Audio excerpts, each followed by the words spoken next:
I am Captain Spawn, and this is day 307 of Spawn Year.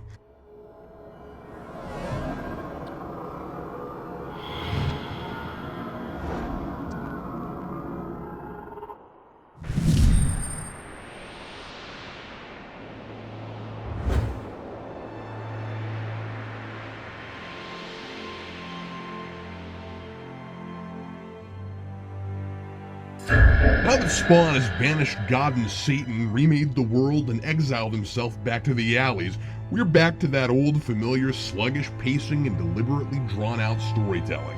Much of this issue is wasted with Twitch catching Spawn up on the mostly peaceful, crime-free status quo and the one bizarre murder that broke that trend, which the reader already knows about from the last 3 pages of 164.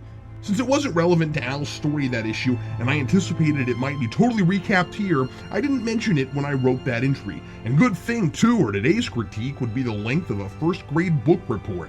Sam and Twitch have been brought in on the only murder case since the apocalypse, and it would be nice if we actually explored why everyone's been playing nice since the planet got reconstituted.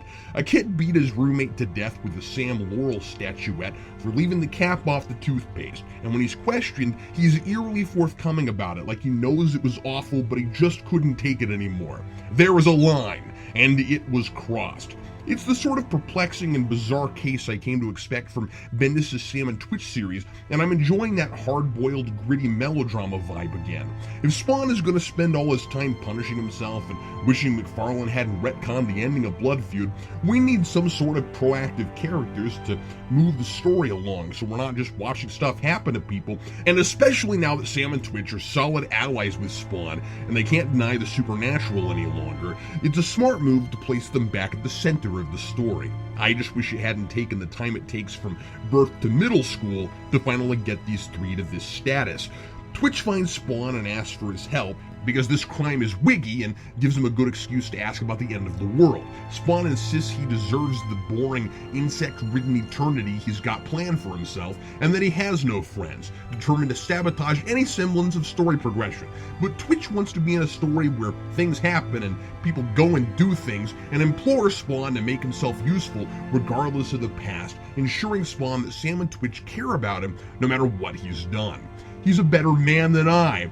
Twitch is really fixated on the strangeness of a man being bludgeoned to death by an iron Stan Laurel statue, which I think Hine is playing for dark comedy.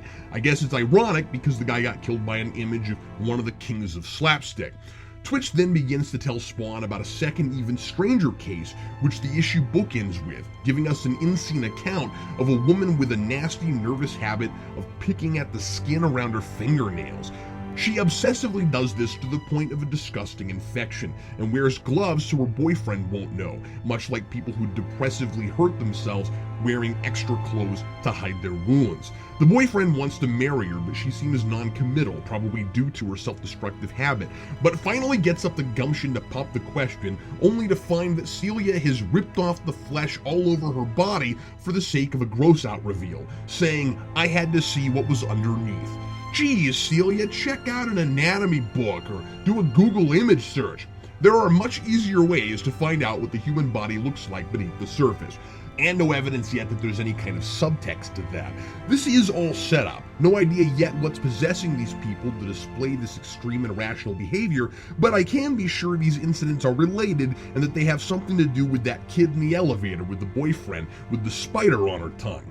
And Celia's apartment number is 13. If that guy wasn't the superstitious type, I bet he is now. I hate that there's already been a Celia in another Spawn comic. It'd be bad form to do another Simon and Garfunkel reference. There's a hint of a running theme of the transcendence of friendship through this story that may or may not be accidental. Twitch swears his friendship to Spawn no matter his past transgressions, but totally ignorant of them. And this boyfriend promises he still loves Celia no matter what horrible thing she's done to herself. I wonder what each will choose to do when they discover these terrible deeds and if these relationships can bear it. Hopefully that's an idea Hine really is exploring here.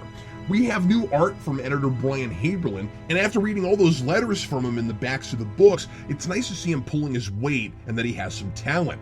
His art is spooky and sufficiently detailed, though his faces take a little getting used to. Slow going, but a pretty solid effort for Sam and Twitch. I mean, Spawn. Signed, Captain Spawn.